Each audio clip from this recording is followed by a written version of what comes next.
Going a bit further with this, we have problems. I found the engine was smoking a bit, and eventually I have to have the, the brass ones to take the head off, because there was odds and sods of water floating and it just didn't feel right. So I thought, if you've got to do it, you've got to do it. And I've been finding stuff that's absolutely amazing. I'm going to take the carburetor off now and then for security, and possibly take the manifold off as well. The water pump can stay on because it's all on the aluminium head. I may take it off later on up at the shop, but unbelievable. I've got some photographs of this because I can't get the camera in there, but there's some of it is absolutely amazing. Here we are looking at some car parts. I haven't been doing very much to the R6, Renault R6 lately, filming wise I mean.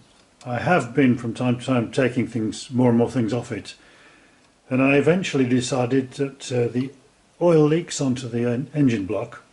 It was weeping, not even a leak. But I was cleaning the engine block off in the car, and every time I ran the car, thin dribbles of oil would run down the casing.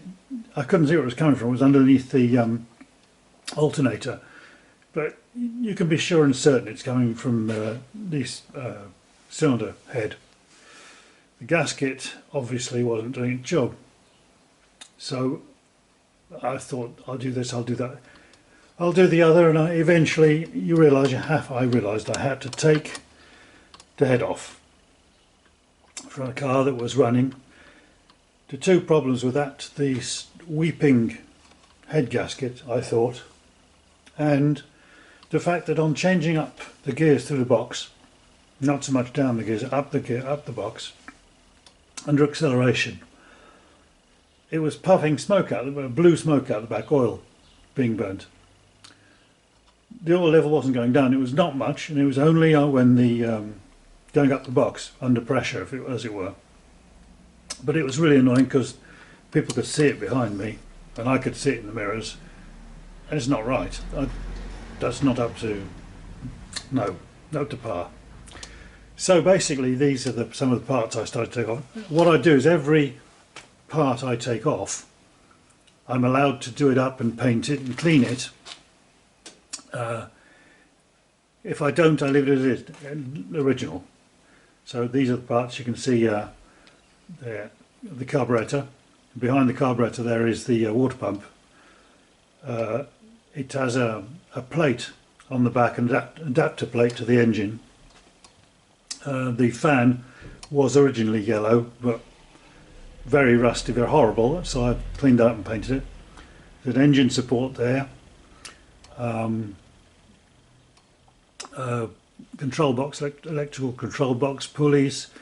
There's the shroud that goes over the inlet and exhaust manifold, the radiator of course, and the shroud that goes around that. There's the adapter plate, and finally here is the devil itself. Now if I move the camera, I'll switch it off to do that. Yes, move the camera. There's all the rockers on the arms in the order that they were there. The rest of the parts, of course, pushrod and all that stuff, are in the garage in a cardboard box, pushed through it in the order that they were put in. Now, going from this end to the other end, I'll try and zoom in on this so you can see what's happening. Let's have that up a bit. It's like the golden shot, remember that? No, none of you are old enough. Up a bit, left a bit, right a bit, don't kill the cameraman. There are, that is water problems, I presume. It's probably a defect in the aluminium as well. A little bit there, moving along to here. The major problem in the engine, of course, is this end. Yeah, so I've got that. Now this, if I can get that up a bit and zoom in even more pitting by that bolt hole there. But of course this is the problem. This was absolutely black, full of carbon, full of oil. You can see where water has been exploding under pressure. The little pitting marks and the parts that eaten away is probably water exploding in the chamber under pressure, which has been eating away the aluminium. This could be a problem. Obviously I can get some new valves and let them in. The old valves are pretty good actually. The car was running well with good performance and good power. There were no particular problems with running. It was smooth, not noisy. The oil level wasn't going down, just these puffs of smoke. So that was what we need to do, right. So having got this off, I don't know if you can see this because I can see it from here. I'm going to put that there and go in again here. You can actually see, I hope, look at that marks on this head. Somebody's been at this. See that curved line there, going around there. Somebody's been at this with a machine that's supposed to, there's a load of it there. It's disgusting. Somebody didn't know how to use the machine. That's a resurfacing machine that somebody's done something really stupid with. You can see the marks everywhere. I don't know, it's a joke. Now what's happened there, see this here, there. Then somebody scratched it there. So in actual fact I'm glad I took this off because that's just unusable like that. This particular one, I think it's this one here, there, this one, under my finger, I can actually feel it. It's going up like that along there. This one, the big one at the back there, I can't. It's just a joke. Whoever was using that machine didn't know what he was doing. It almost looks like somebody broke into a workshop somewhere with their tools and just... Anyway, I'm going to take that down to town, hopefully tomorrow, and you see the other cylinders are okay. I've scooped a load of crap out of there because they were filthy. Or just to see. That one I've tried to clean out.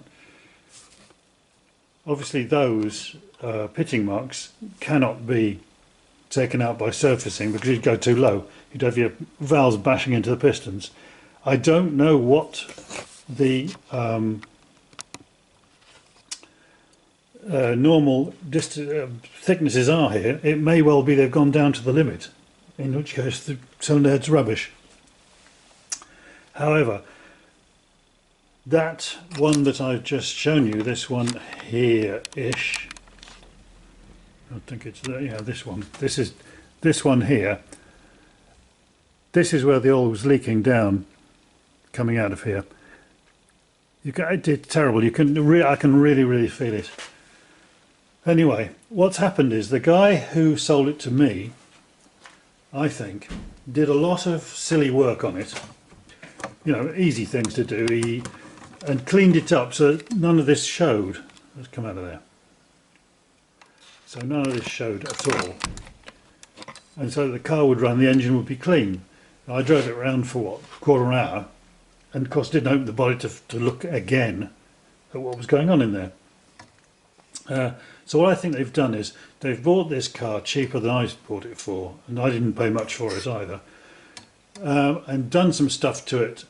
And they found themselves these problems, the oil leaks and the puffs of smoke, and somebody's had the head off it recently because they've actually reused the gasket. They've taken the head off, had a look inside it, discovered this disaster, and put it back with the same head, with the same gasket, quickly to sell it.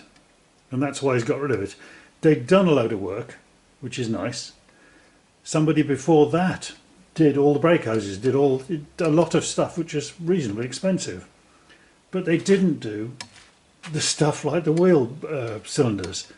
It beggars belief, really, but you know, it's just people who buying and selling stuff and can't actually do it.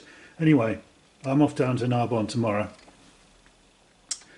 in the hope that the people down there can skim that head just very, very lightly. It's basically just get rid of that. These things here, what I'm going to do is going to be an original repair of my own.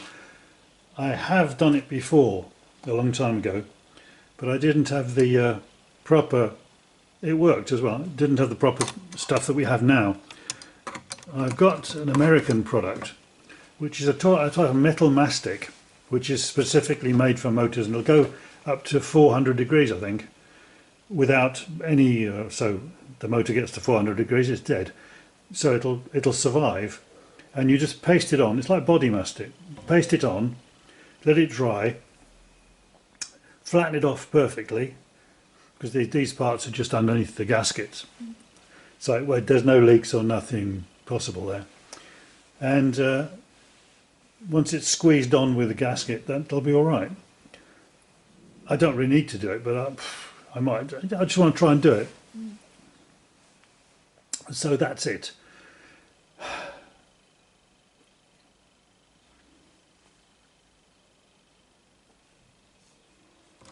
Well, I never did take the thing down to Narbonne in the end. I cleaned it up myself and repaired the little holes with the product I was talking about. And I put it on a piece of glass with the old-fashioned method of valve grinding paste. I spent hours grinding the thing reasonably flat and got away with it. I put the head back on the engine and started it up, and it works. But then I started to think, well, I can't really leave it like that. So I drove it around for about a month, and on the interweb I found another cylinder head, very cheap, and I bought it, and the bloke sent it across, and it was absolutely like new. So I took the head off again and put the new one on.